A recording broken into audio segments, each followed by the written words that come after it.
বিনোদন জগতে সম্পর্কের গুঞ্জন নতুন কিছু নয়, কিন্তু সব গল্প যে পরিণতি পায় তা নয়। তবে সেই ব্যতিক্রমী ঘটাতে চলেছেন সোনা সাহা ও প্রতীক সেন। বহুদিনের বোঝাপড়া, পারস্পরিক সম্মান আর বিশ্বাসের উপর ভর করেই আগামী মাসে বিয়ে করার সিদ্ধান্ত নিয়েছেন এই জনপ্রিয় জুটি। খবর অনুযায়ী সোনা ও প্রতীক দুজনেই চাইছেন এই মুহূর্তটা একান্ত ব্যক্তিগত রাখতে, তাই বিয়ের আয়োজন হবে শান্ত ও ঘরোয়া পরিবেশে। জাঁকজমকের চেয়ে সামাজিক নিয়ম আর পারিবারিক উপস্থিতিকেই বেশি গুরুত্ব দিচ্ছেন তারা।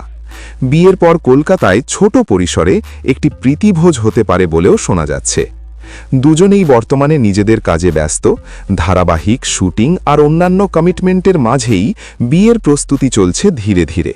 খুব বেশি প্রচার না করলেও তাদের এই সিদ্ধান্তে খুশি পরিবার ও কাছের বন্ধুরা। ইন্ডাস্ট্রির অনেকেই ইতিমধ্যেই শুভেচ্ছা জানাতে শুরু করেছেন। সব মিলিয়ে আগামী মাসে টলিপাড়ায় যোগ হতে চলেছে আরও এক নতুন দাম্পত্য। অভিনয়ের বাইরে বাস্তব জীবনে একসঙ্গে পথ চলা শুরু করতে চলেছেন সোনা সাহা ও প্রতীক সেন। এই খবরেই এখন উচ্ছ্বসিত তাদের ভক্তরা।